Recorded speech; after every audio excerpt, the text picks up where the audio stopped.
ఏదైతే రేవంత్ రెడ్డి గారు కేసీఆర్ గారి మీద అనేక ఆరోపణలు చేసి కేసీఆర్ గారి ప్రభుత్వం ఇలా చేసింది అలా చేసిందని గద్దెనెక్కినటువంటి రేవంత్ రెడ్డి గారు పరిపాలన చూస్తుంటే అసలు నవ్వొస్తుందనే విషయాన్ని మీకు తెలియజేస్తా ఉన్నాం. ఎందుకు అనంటే అనేక డిక్లరేషన్ల పేరుతోని బీసీ డిక్లరేషన్ ఒక సైడు, ఎస్సీ డిక్లరేషన్ ఒక సైడు, మైనార్టీ డిక్లరేషన్ ఒక సైడు, అనేక డిక్లరేషన్లు ఇచ్చి లాస్ట్కు అందరినీ నట్టేట ముంచిననే విషయాన్ని తెలియజేస్తూ ఉన్నాం.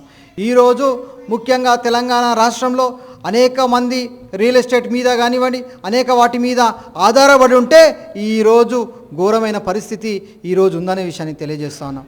అలాగే ఏదైతే ఈ సర్పంచ్ ఎలక్షన్స్ని ఇన్ని రోజులు గ్రామ పంచాయతీలకు నిధులు లేకుండా చేసి ఇప్పుడు మాకు అనుకూలంగా ఉన్న కొన్ని ఛాన్సెస్ ఉన్నాయని వారు ఇప్పుడు ఎలక్షన్స్కి వచ్చారు.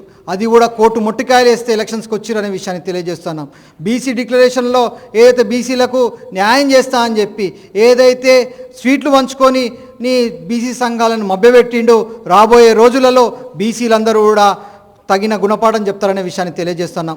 అలాగే డాక్టర్ బాబాసాహెబ్ అంబేద్కర్ పేరు మీద అభయహస్తం పేరు మీద ఎస్సీలకు 10 లక్షలు కాదు నేను 12 లక్షలు ఎస్సీలకు ఇస్తా అభయహస్తం పేరు మీద అని చెప్పి ఈరోజు వరకు కూడా ₹1 ఇవ్వకపోవడం చాలా శోచనీయమైన విషయం. అలాగే రైతు భరోసా పేరు మీద అనేక రోజులు డబ్బులు వచ్చేటి ఇప్పుడు అనేక మందికి బాకీ ఉండనే విషయాన్ని కూడా తెలియజేస్తూ ఉన్నాం.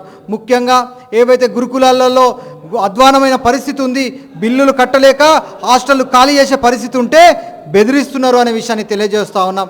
అనేక స్కీములు కూడా బెదిరించుకుంటా నడుపుతున్నారు తప్పితే వారి డబ్బులు ఇస్తలేరు అనే విషయాన్ని తెలియజేస్తూ ఉన్నాం. వారికి అతి త్వరలో డబ్బులు ఇవ్వాలి, లేకపోతే రానున్న రోజుల్లో కేసీఆర్ గారికి ఎలాంటి గుణపాఠం చెప్పినరో రేవంత్ రెడ్డి గారికి పరిపాలన కాకన్నా ముందే గుణపాఠం చెప్తారనే విషయాన్ని తెలియజేస్తూ